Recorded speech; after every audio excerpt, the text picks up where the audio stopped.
നമസ്കാരം.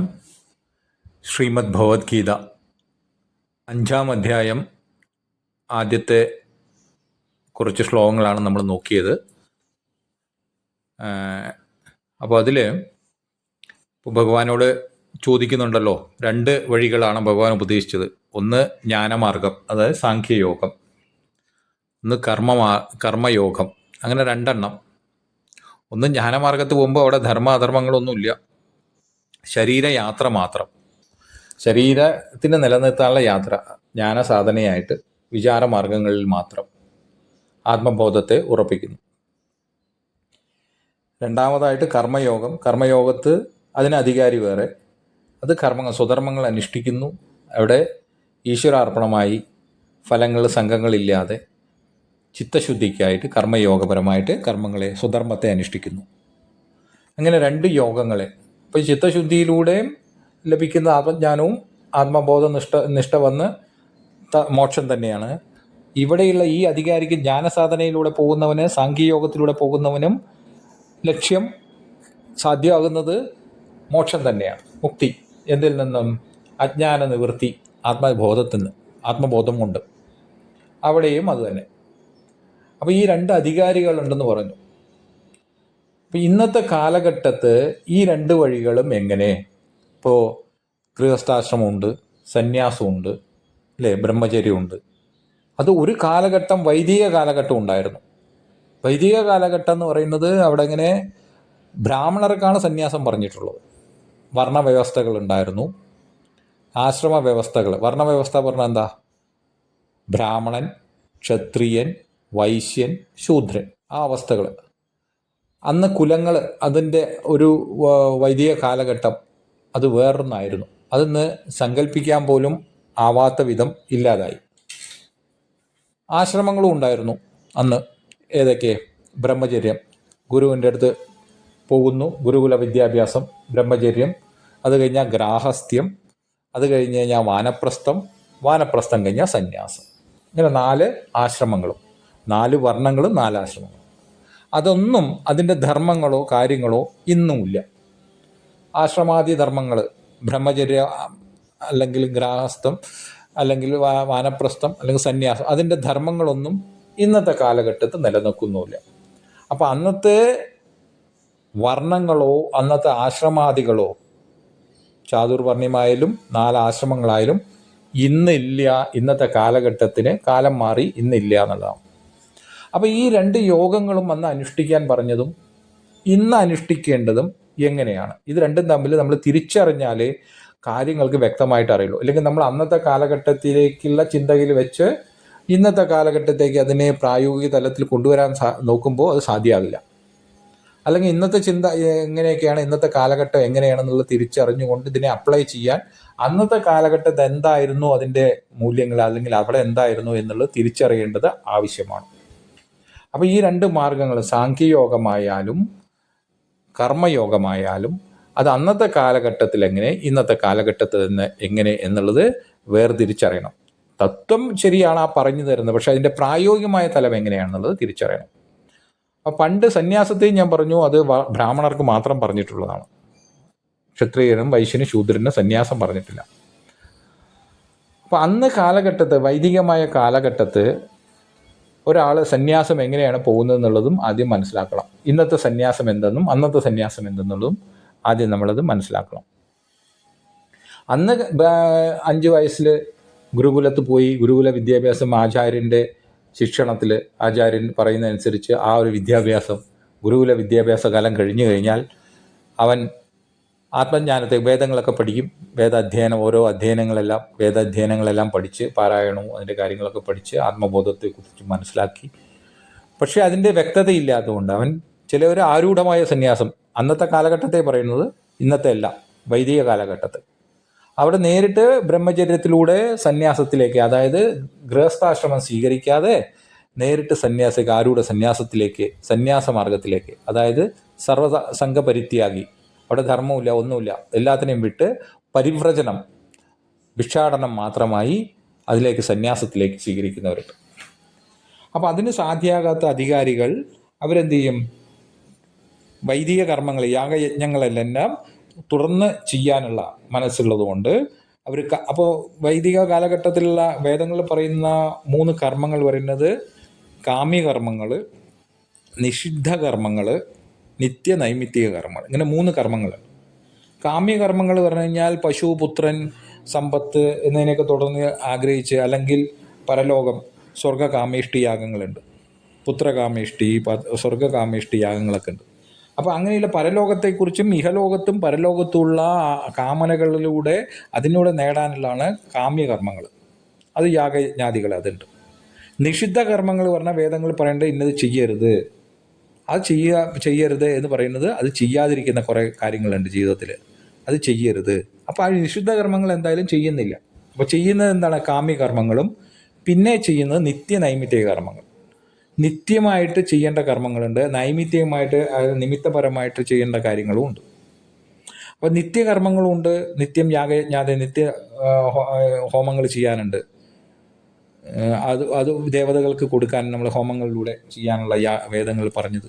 അതുപോലെ നൈമിത്തികമായിട്ട് ഈ ചർച്ചകൾ ഇത് മനസ്സിലാക്കണം. കാരണം ഇന്നത്തെ കാലഘട്ടത്തേക്ക് വേണ്ടിയിട്ടുള്ള, അതെന്തിനാണ് ചർച്ച എന്ന് ചിന്തിക്കേണ്ട. നമുക്ക് ഇന്നത്തെ കാലഘട്ടത്തേക്കും അതിനെ ആലോചിച്ച് നോക്കാം. പക്ഷേ ഇത് മനസ്സിലാക്കിയ ശേഷം നമുക്ക് നോക്കാം.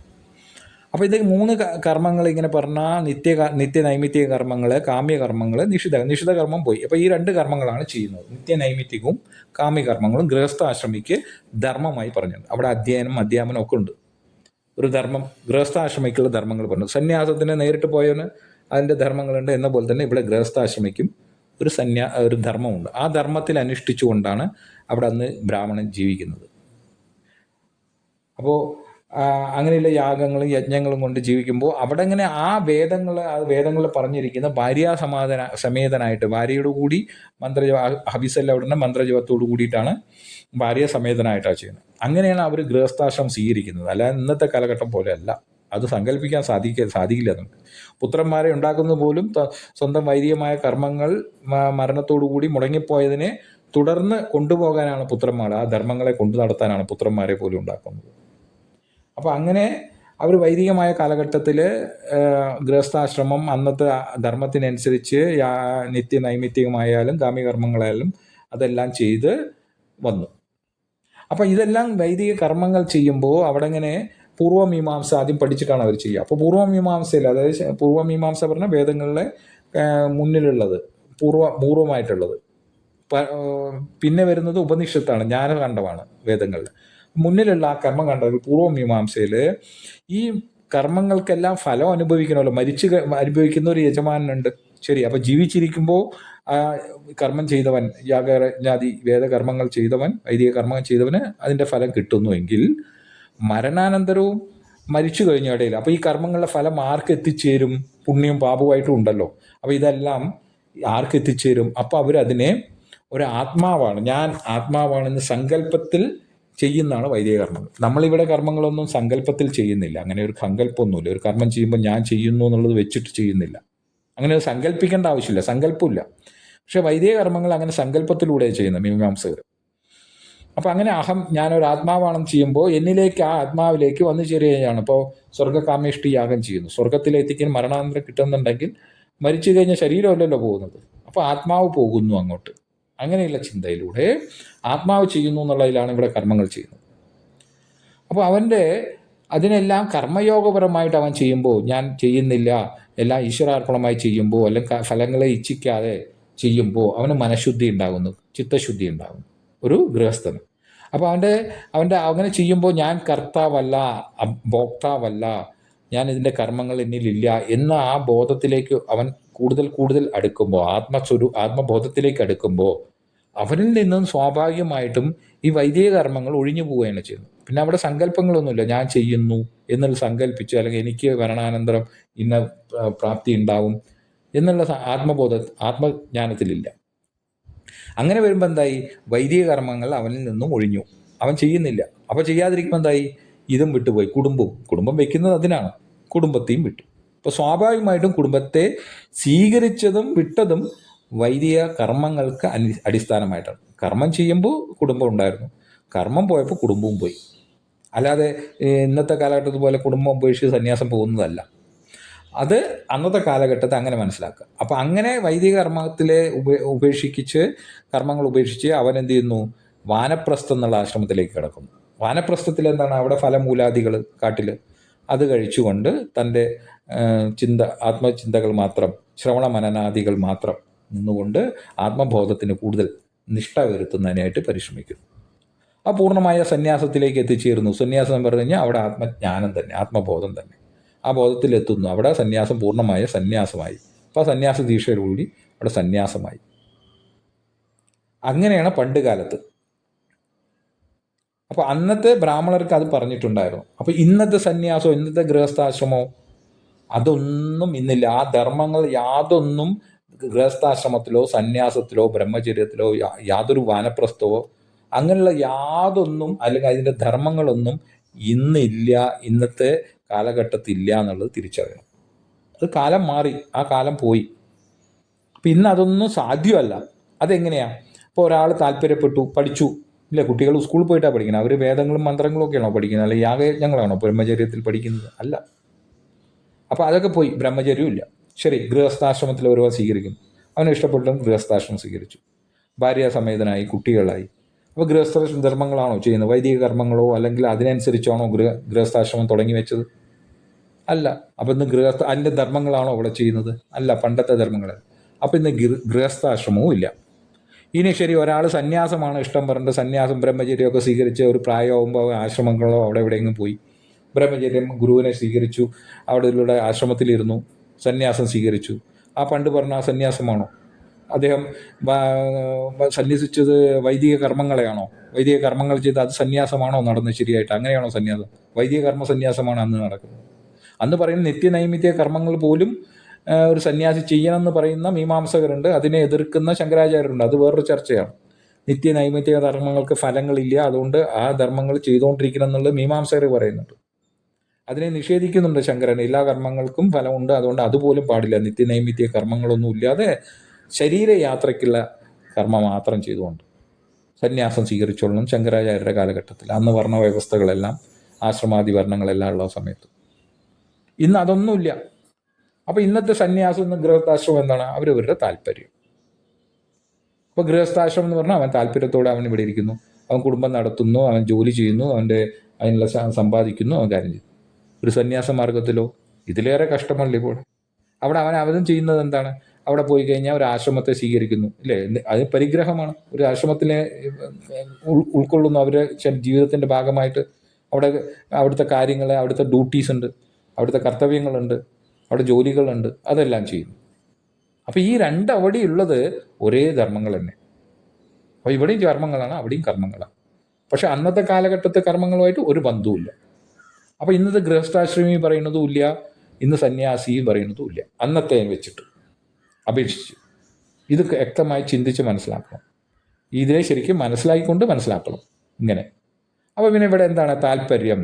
ഇപ്പം നമ്മളിവിടെ ഒരു സന്യാസം പറഞ്ഞാൽ എന്താണ്? അതൊരു പ്രൊഫഷനാണെന്ന് എന്നുള്ള രീതിയിലായി, ഒരു പ്രൊഫഷൻ പോലെ. അത് താല്പര്യമാണ്, ആ ജീവിതമാണ് ഇഷ്ടം, അങ്ങോട്ട് പോകുന്നു, അല്ലേ? ഇവിടെ ഇവൻ ചെയ്യുന്നു. അപ്പോൾ ഇവിടെ രണ്ടുപേരെയും ഈ ഭഗവാൻ പറഞ്ഞ ഈ രണ്ട് യോഗത്തെ എങ്ങനെ നമുക്ക് ഇവിടെ കൊണ്ടുപോകാം, എങ്ങനെയാണ്, അതാണ് നോക്കേണ്ടത്. ഒന്ന് പറഞ്ഞത് കർമ്മങ്ങളെല്ലാം പരിത്യജിച്ചുകൊണ്ട് ശരീര യാത്രയ്ക്ക് മാത്രമായി നോക്കിക്കൊണ്ട് ഭിക്ഷാടനമായിട്ടുള്ള അല്ലെങ്കിൽ അങ്ങനെയുള്ള കർമ്മങ്ങളായിട്ട് ഇവിടെ അങ്ങനെ ശ്രവണ മനനാദികൾ മാത്രമായി ആത്മബോധത്തിനായിട്ട്, ആത്മബോധനിഷ്ഠയ്ക്കായിട്ട്. അതിവിടെ സാധ്യമാണോ? വളരെ കഷ്ടമാണ്. ഒരു സന്യാസിക്ക്, ഇന്നത്തെ സന്യാസിക്കും ഇവിടെ അങ്ങനെ ചെയ്യുന്നില്ല, ഒരു ഗൃഹസ്ഥനും ഇവിടെ ചെയ്യുന്നില്ല. ഒന്ന് ആശ്രമം സ്വീകരിച്ച് സന്യാസി ഇരിക്കുന്നു, അല്ലെങ്കിൽ ആശ്രമത്തെ ബന്ധപ്പെട്ടിരിക്കുന്ന ഒരു സന്യാസിയോ അല്ലെങ്കിൽ ഇങ്ങനെയൊക്കെ നടന്നു പോകുന്ന ഇങ്ങനെ അവർ അങ്ങനെയുള്ളതൊന്നും ഇതില്ല. ഇത് സാധ്യമല്ല എന്നല്ല, വളരെ ബുദ്ധിമുട്ടാണ്. അതുകൊണ്ട് തന്നെയാണ് കർമ്മയോഗത്തെ വിശിഷ്ടമായി പറഞ്ഞതും ഭഗവാൻ. ഇന്നത്തെ കാലഘട്ടത്തിന് അതൊട്ടും സാധ്യമല്ല. അല്ലെങ്കിൽ എന്താവും, ഭഗവാൻ ഒരു ഇത് പറഞ്ഞില്ലെങ്കിൽ അത് എന്തുകൊണ്ട് ഇന്നത്തെ കാലഘട്ടം സാധ്യമല്ലാത്തത് പറഞ്ഞു എന്നുള്ളത് വരില്ലേ? അപ്പോൾ ഇപ്പോൾ ഭഗവാൻ ഇത് തിരിച്ചറിയില്ലായിരുന്നോ? കാലഘട്ടം മാറുകയാണെന്നുള്ളത് അന്നത്തെ കാലഘട്ടത്തേക്ക് മാത്രമായിട്ടാണോ ഭഗവാൻ ഉപദേശിച്ചതെന്ന് വരില്ലേ? അത് നടക്കുന്ന വഴി, അത് അങ്ങനെയുള്ള ഒരു സാഖ്യയോഗത്തിൽ പറഞ്ഞ അല്ലെങ്കിൽ ആ ജ്ഞാനമാർഗം എന്നുള്ളത് അങ്ങനത്തെ ഒരു അധികാരി ഉണ്ടെങ്കിൽ ആ പോകുന്ന വഴി അത് എല്ലാം വിട്ടുകൊണ്ട് എല്ലാ ധർമ്മങ്ങളും വിട്ടുകൊണ്ട്. അതാണ് സർവധർമാൻ പരിത്യജ്യ മാമേകം ശരണം വ്രജ. അത് അന്ന് വരുമ്പോൾ സർവധർമാൻ പറഞ്ഞത് അത് നിത്യ നൈമിത്യ കർമ്മങ്ങളും കാമ്യകർമ്മങ്ങളും ഒക്കെ അവിടെയുള്ളത്. ഓക്കെ, ഇന്ന് അതൊന്നും ഇല്ലെങ്കിൽ ഈ ധർമ്മങ്ങളെല്ലാം ഉപേക്ഷിച്ചുകൊണ്ട് നമ്മൾ നമ്മുടെ സ്വധർമ്മം, കുടുംബം നടത്തുകയാണെങ്കിലും ആശ്രമം നടത്തുകയാണെങ്കിലും അല്ലെങ്കിൽ ലോകകാര്യങ്ങൾ ലോക നന്മയ്ക്കായി ചെയ്യുന്ന കാര്യങ്ങളായാലും എന്തു തന്നെയായാലും ഇപ്പോൾ സ്കൂളും കോളേജൊക്കെ ആശ്രമങ്ങളിലും നടക്കുന്നുണ്ട്. ആശ്രമങ്ങളൊക്കെ നിലനിൽക്കണ്ടേ? അവിടെയും വേണ്ടേ ഭക്ഷണം, ജീവിതകാര്യങ്ങളും നടക്കണ്ടേ? ഭിക്ഷാടനം നടക്കില്ലല്ലോ. അപ്പോൾ ഇതെല്ലാം വിട്ടുകൊണ്ട് ഒരു സന്യാസം എന്നുള്ളത് സാധ്യമല്ല അന്നത്തെ കാലഘട്ടത്തിൽ. സാധ്യമല്ല പറഞ്ഞാൽ വളരെ ബുദ്ധിമുട്ടാണ്. എല്ലാം വിട്ടുകൊണ്ട് ഗുഹകളിലിരുന്നു അല്ലെങ്കിൽ വേറെ വല്ലവിടെ ഇരുന്നു അങ്ങനെയെല്ലാം വിട്ട് ഇരിക്കാൻ ഉണ്ടാവുമായിരിക്കും. അത് വളരെ ചുരുക്കം അധികാരികൾക്ക് അത് സാധ്യമാകും, വളരെ വളരെ ചുരുക്കം.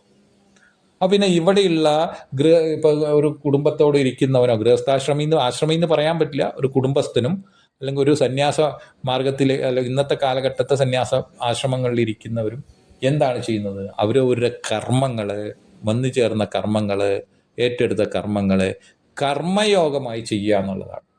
അപ്പോൾ എങ്ങനെ കർമ്മയോഗം? ആ കർമ്മയോഗം പറഞ്ഞു കഴിഞ്ഞാൽ ഫലങ്ങളിൽ ഇച്ഛിക്കാതെ അല്ലെങ്കിൽ ഈശ്വരാർപ്പണമായിട്ട് തൻ്റെ മുഴുവനും ഈശ്വരനെ അർപ്പിച്ചുകൊണ്ട് ലോക നന്മയ്ക്കായിട്ട് അല്ലെങ്കിൽ സ്വധർമ്മം തന്നെ ഈശ്വരാർപ്പണമായിട്ട് ചെയ്യുക. ഞാൻ എൻ്റെ എന്നുള്ള ആ അഹന്ത മമത ബുദ്ധികളെല്ലാം പോയി രാഗദ്വേഷങ്ങളെല്ലാം പോകാനായിക്കൊണ്ട് എന്നിലും രാഗവും ദ്വേഷവും. അതുകൊണ്ടാണല്ലോ സ്വധർമ്മവും അല്ലെങ്കിൽ പരധർമ്മത്തേക്ക് സ്വീകരിക്കുന്നത്. രാഗദ്വേഷങ്ങളാണ്. അതൊന്നുമില്ലാതെ അതെന്നെല്ലാം വിട്ട് സംഘങ്ങളില്ലാതെ ബന്ധങ്ങളില്ലാതെ എവിടെ നിൽക്കുകയാണെങ്കിൽ ഒരു താമര എങ്ങനെയാണ് നിൽക്കുന്നത് അല്ലേ? താമര വെള്ളത്തിലെ ചളിയിലാണ് നിൽക്കുന്നത്, എന്നാലും ആ ചളിയൊന്നും അതിനെ സ്പർശിക്കുന്നില്ല. അതിൻ്റെ ഭംഗി എന്താ? അത് വെള്ളത്തിലാണ് നിൽക്കുന്നത്, അത് വെള്ളം കൊണ്ട് നനയുന്നുണ്ടോ? എന്നതുപോലെ ഇവിടെ കർമ്മങ്ങളിൽ കർമ്മയോഗത്തെ അനുഷ്ഠിച്ചുകൊണ്ട്, കർമ്മയോഗം പറഞ്ഞാൽ രാവിലെ തൊട്ട് വൈകുന്നേരം വരെ കുറേ സത്കർമ്മങ്ങൾ ചെയ്യാനല്ല. സത്കർമ്മങ്ങൾ ചെയ്യുന്നത് പുണ്യകർമ്മങ്ങൾ, അത് പുണ്യഫലം ഉണ്ടാവും. പാപങ്ങൾ ചെയ്തു കഴിഞ്ഞാൽ പാപകർമ്മങ്ങൾ ചെയ്താൽ പാപഫലം ഉണ്ടാവും. ഇത് രണ്ടും ഇതിനെ സ്പർശിക്കാതെ കർമ്മയോഗപരമായിട്ട്, അത് യോഗയുക്തനായിട്ട് സംഘം തെറ്റുക, യോഗയുക്തനായിട്ട്, അതാണ് കർമ്മയോഗം. മറ്റേത് ജ്ഞാനയോഗം. അപ്പോൾ കർമ്മയോഗപരമായിട്ട് ചെയ്യുക എന്നുള്ള. അപ്പോൾ ഇന്നത്തെ കാലഘട്ടത്തിൽ ഒരു സന്യാസമാർഗം അതവൻ്റെ താല്പര്യം, ഒരു പ്രൊഫഷൻ. ഇവിടെയാണെങ്കിൽ ഇതിവൻ്റെ താല്പര്യം, ഇവൻ്റെ അവിടെ ജീവിതം, അവൻ്റെ പ്രൊഫഷനൊക്കെ ചെയ്തുകൊണ്ട് അവൻ പോകുന്നു. എവിടെ? ഗൃഹസ്ഥ ധർമ്മത്തിൽ. അപ്പോൾ ഇന്നത്തെ കാലഘട്ടത്തിൽ രണ്ടുപേരും കർമ്മയോഗികളാണ് എന്നുള്ളതാണ്. അത് അവിടെ എങ്ങനെ അനുഷ്ഠിക്കുന്നു സന്യാസത്തിൽ, അല്ലെങ്കിൽ ഇവിടെ ഈ ഒരു കുടുംബത്തിൽ എങ്ങനെ അനുഷ്ഠിക്കുന്നു എന്നുള്ളതിനെ എങ്ങനെ അനുഷ്ഠിക്കുന്നു എന്നുള്ളതാണ്.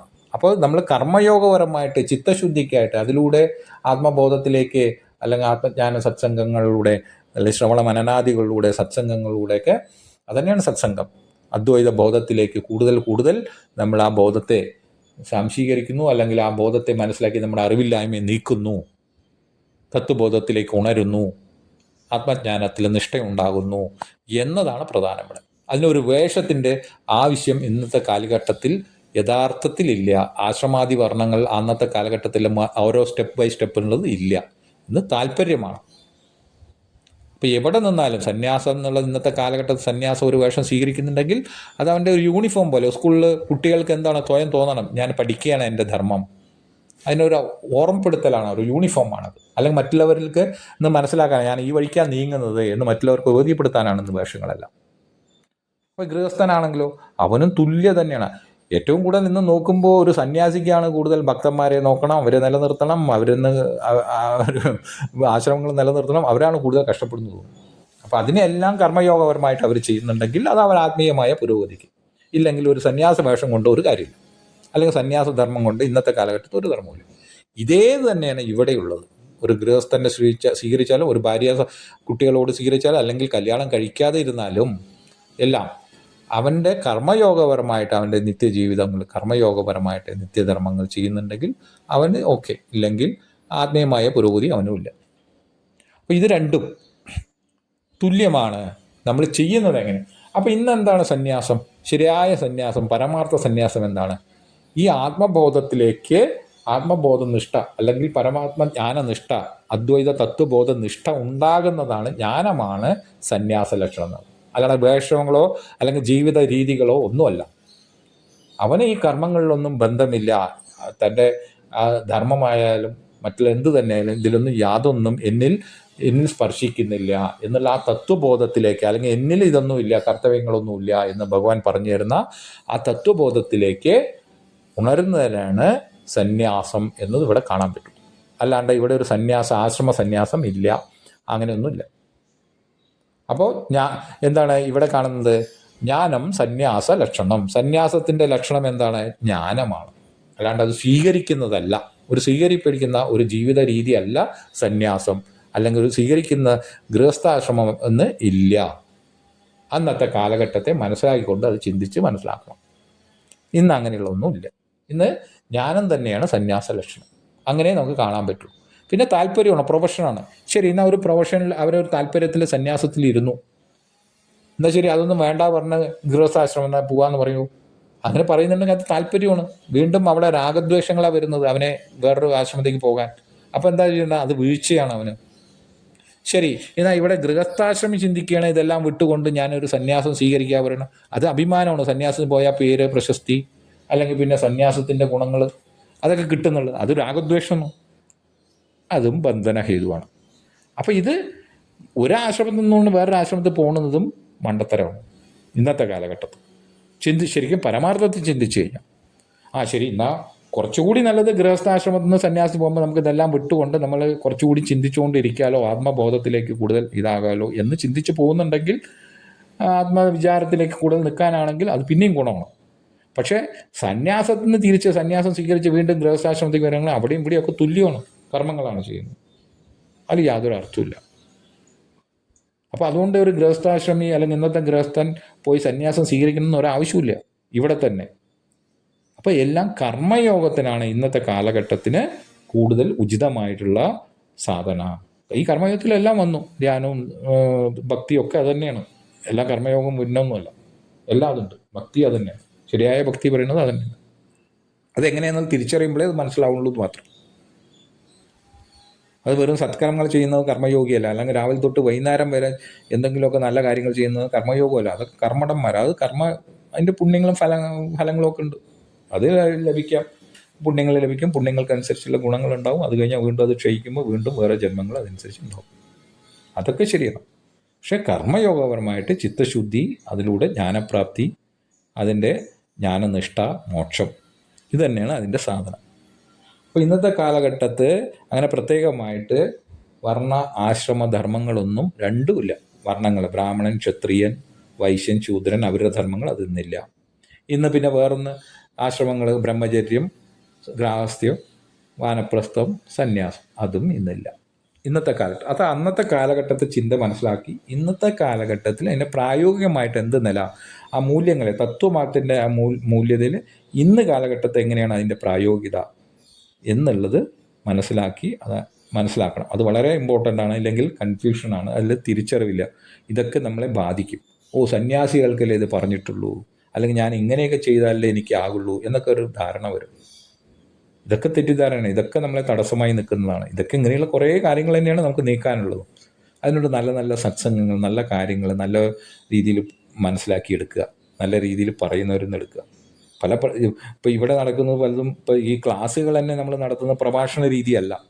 എല്ലാവർക്കും അതിൻ്റെ ആ ശൈലി ഇഷ്ടപ്പെടണം. അത് ഒരു ശ്രദ്ധ കൊടുത്ത് സമയം കൊടുത്ത് അത് ഇരുന്ന് ആ ട്രാക്കിൽ വീഴണം. ഈ പ്രഭാഷണങ്ങളിൽ കേൾക്കാൻ രസമാണ്. അതിങ്ങനെ പറഞ്ഞു പോവും. പലതും കാര്യങ്ങളിലേക്ക് അടുക്കുമ്പോൾ ആ കാര്യങ്ങളൊന്നും ഉണ്ടാവില്ല. വേറെ എന്തൊക്കെയോ മനസ്സിലാക്കി എന്തോ കേട്ടു, ഞാനും ഇന്നവരെ കേട്ടിട്ടുണ്ട്, ഞാൻ ഇന്ന ഗുരുവിൻ്റെ ശിഷ്യനാണ്, അഭിമാനമാണെന്നല്ല. അല്ലെങ്കിൽ ഞാൻ ഇന്നവരെ കേൾക്കുന്നുണ്ട്, ഇന്നവരെ ചെയ്യുന്നുണ്ട്. സ്വയം എന്താണെന്നുള്ളത് മനസ്സിലാക്കാൻ നമുക്ക് കഴിവില്ല. നമ്മൾ ശിഷ്യനാണോ എന്നുള്ളത്. നമ്മൾ ഗുരുവിനെ തേടി നടക്കണോ, അല്ലെങ്കിൽ വല്ല നല്ല പേര് കേട്ട ഗുരുവിൻ്റെ ശിഷ്യനാണെന്നും പറഞ്ഞ് നടക്കുന്നു. അതൊക്കെ അഭിമാനത്തിൻ്റെ കുറേ നമ്മുടെ അവിവേകം തന്നെയാണ് അതെല്ലാം. അപ്പോൾ കാര്യങ്ങളെ ശരിയായി മനസ്സിലാക്കാനും ചിന്തിക്കാനും ആരെന്ത് പറയണു എന്നുള്ളതല്ല, പറയുന്നതിന് നമ്മുടെ വിവേകപൂർവ്വം നമ്മളത് ചിന്തിച്ച് മനസ്സിലാക്കണം. അതിൽ വരുന്ന സംശയങ്ങൾ വീണ്ടും അതിന് ഉത്തരങ്ങളെ തേടി നമ്മൾ പോകണം. വിമർശയെ എന്നാണ് പറയുന്നത്. വിമർശന ബുദ്ധിയാണ് നമുക്ക് വേണ്ടത്, താർക്കിക ബുദ്ധിയല്ല. നമ്മളെല്ലാം തർക്കിക്കാനാണ് നോക്കണേ. ഇവൻ ശരിയാണോ, അവൻ ശരിയാണോ, അങ്ങനെയാണോ, അങ്ങനെയാണ്. നമ്മളത് വിമർശനം ചെയ്യണം. നമുക്കതിൻ്റെ സാംശീകരിക്കാനുള്ള വിമർശനങ്ങൾ വേണം. നമ്മുടെ യുക്തിക്ക് എന്തുകൊണ്ടത് ഇങ്ങനെ ഒരു ചോദ്യം നമ്മുടെ ഉള്ളിൽ വരുന്നു, ഇത് ഇങ്ങനെയല്ലല്ലോ, അങ്ങനെയല്ലേ. അപ്പോൾ അതിനെ നമ്മൾ ചോദ്യം ചെയ്ത് അത് ഗുരുവിനോട് ചോദിച്ചും അതിനെക്കുറിച്ച് ചർച്ച ചെയ്തും അതിനെ തിരുത്തി, അല്ലെങ്കിൽ വീണ്ടും ശ്രവണ മനനാദികളൊക്കെ ഉള്ളിലൂടെ നമ്മളതിൻ്റെ വ്യക്തതയിലേക്ക് കൂടുതൽ ഉണരണം. അതാണ് മാറ്റേണ്ടത്. അല്ലാണ്ട് ഇവിടെ ഇങ്ങനെ പ്രത്യേകിച്ച് ആത്മബോധം ഉണ്ടാക്കിയെടുക്കണോ, അല്ലെങ്കിൽ ആ ജീവാത്മാവ് പോയിട്ട് പരമാത്മാവിൽ ലയിക്കുകയോ, അതിൻ്റെ ഒന്നും ആവശ്യമില്ല.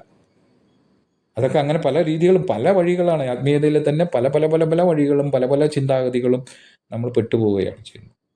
നല്ലൊരു ഗുരുവിനെ കിട്ടാനും നല്ലൊരു കാര്യങ്ങളെ കേട്ടാൽ തന്നെ മനസ്സിലാക്കാനും മനസ്സിലായത് ശരിയായിട്ട് അത് വഴിയാണോ എന്നുള്ളതൊക്കെ അതൊക്കെ ദൈവാനുഗ്രഹം എന്ന് മാത്രമേ പറയാനുള്ളൂ. അല്ലാതെ ഈശ്വരന് വിട്ടുകൊടുക്കുക, അതിനും ഇച്ഛിക്കണ്ട, അതും ഭഗവാനെ വിട്ടുകൊടുക്കുക. അപ്പോൾ ഭഗവത് കൃപയിൽ നമുക്ക് നല്ലത് കേൾക്കാനും മനസ്സിലാക്കാനും എല്ലാം സാധിക്കും. എല്ലാം ഈശ്വരന് വിട്ടുകൊടുക്കുക, നല്ലൊരു ശിഷ്യനാവാൻ പഠിക്കുക. പലരും പറയുന്നത് കേട്ടിട്ടുണ്ട് ഇതൊക്കെ, ഞാൻ ഇന്നാളുടെ ശിഷ്യനാണ്, അല്ലെങ്കിൽ ഇന്നവരുടെ ക്ലാസ്സൊക്കെ ഞാൻ കേൾക്കുന്നുണ്ട്, പിന്നെന്തിനാ ഇതൊക്കെ, അല്ലെങ്കിൽ അങ്ങനെയാണ് ഞാൻ ഇങ്ങനെയാണ്, നല്ല കർമ്മങ്ങൾ മാത്രം ചെയ്താൽ പോരെ, ഇതൊക്കെ വേണോ കേൾക്കണോ? കർമ്മം കൊണ്ട് നേടിയെടുക്കുന്നതല്ല മോക്ഷം, എന്നാൽ പിന്നെ അത് നഷ്ടമാവും. ജ്ഞാനമാണ് മോക്ഷത്തിൻ്റെത്. അത് അജ്ഞാനത്തിനെ നശിപ്പിക്കുന്ന ഞാൻ, നമുക്കറിവില്ലായ്മ, അതിന് സത്സംഗം തന്നെയാണ് അതിൻ്റെ മുഖ്യമായ വഴി. അപ്പോൾ ഇതിൻ്റെ ഇന്നത്തെ സന്യാസത്തെക്കുറിച്ചും ഇന്നത്തെ ഗൃഹസ്ഥാശ്രമത്തെക്കുറിച്ചും ഇന്നത്തെ ബ്രഹ്മചര്യത്തെക്കുറിച്ചും അല്ലെങ്കിൽ വാനപ്രസ്ഥ അങ്ങനെയുള്ള വർണ്ണ ആശ്രമങ്ങളെക്കുറിച്ച് പണ്ടുള്ളതിൻ്റെയും മുൻകാല വൈദിക കാലഘട്ടത്തിലുള്ളതിനും ഇന്നത്തെ കാലഘട്ടത്തിനുള്ളതിനും മനസ്സിലായിക്കൊണ്ട് ഭഗവാന്റെ ഈ 2 വഴികൾ പറഞ്ഞു തന്ന സാഖ്യയോഗ, അതായത് ജ്ഞാനയോഗത്തെയും അതെങ്ങനെയാണ് ചെയ്യുന്നത്, എല്ലാ ധർമ്മങ്ങളും സർവധർമാൻ പരിത്യജ്യ മാമേകം ശരണം പ്രജ എന്ന് പറഞ്ഞ പോലെ എല്ലാ ധർമ്മങ്ങളെയും പരിത്യജിച്ചുകൊണ്ട് ജ്ഞാനമാർഗത്തിലൂടെ മാത്രം പോകുന്ന വഴി, അതൊന്ന് വളരെ കഷ്ടമാണ്. പിന്നെ കർമ്മയോഗമാണ്, സ്വധർമ്മം കർമ്മ. ഇപ്പോൾ അർജുൻ അതാണല്ലോ ചെയ്തത്, യുദ്ധത്തിൽ നിന്ന് മാറി ഭിക്ഷാടനം, അത് മതി എനിക്ക്, ഭിക്ഷ ചെയ്തിട്ടെങ്കിലും ഭിക്ഷ എടുത്തിട്ടെങ്കിലും ജീവിച്ചാൽ മതി, ഞാൻ യുദ്ധം ചെയ്യുന്നില്ല, അവനവൻ്റെ ആൾക്കാരെ കണ്ടുകൊണ്ട് ആ ഒരു ബന്ധം അല്ലേ, ധർമ്മത്തെ വിട്ടുകൊണ്ട്. ഒരു ജഡ്ജി ധർമ്മം ചെയ്യുമ്പോൾ, ഒരു വിധി കൽപ്പിക്കുമ്പോൾ സ്വന്തം കുടുംബക്കാരോ അല്ലെങ്കിൽ ബന്ധപ്പെട്ടവരോ ആണോ മുന്നിൽ എന്ന് നോക്കിയിട്ടാണോ വിധി കൽപ്പിക്കുന്നത്? അതൊന്നും അവിടെ ഇല്ല. അയാൾ തന്നെ ഇല്ല, ആ വ്യക്തിക്ക് തന്നെ അവിടെ വ്യക്തിയുടെ താല്പര്യം കൂടിയല്ല. നിയമം എന്തോ അതാണ്, ധർമ്മം എന്തോ അതാണ് അല്ലേ, ധർമ്മത്തിൻ്റെ വഴിക്കേ പോവുള്ളൂ. അപ്പം അങ്ങനെയുള്ള ആ ധർമ്മങ്ങളിലൂടെ മനുഷ്യൻ കർമ്മയോഗപരമായിട്ട് കർമ്മയോഗത്തെ അനുഷ്ഠിച്ചുകൊണ്ട് ചിത്തശുദ്ധി നേടി ആത്മബോധം ഉറപ്പിക്കുക എന്നുള്ളതേ ഇവിടെ വഴിയുള്ളൂ. അതുകൊണ്ട് ധർമ്മത്തെ അറിയണം, അധർമ്മത്തെ അറിയണം, അതിനെ എങ്ങനെ കർമ്മയോഗപരമായി ചെയ്യാം ധർമ്മത്തെ എന്നുള്ളതും തിരിച്ചറിയണം. അതിനൊക്കെയാണ് സത്സംഗങ്ങളും കാര്യങ്ങളും എല്ലാം ചെയ്ത് പഠിച്ച് മനസ്സിലാക്കി മുന്നോട്ട് കൊണ്ടുപോകാൻ സാധിക്കട്ടെ. നമസ്കാരം.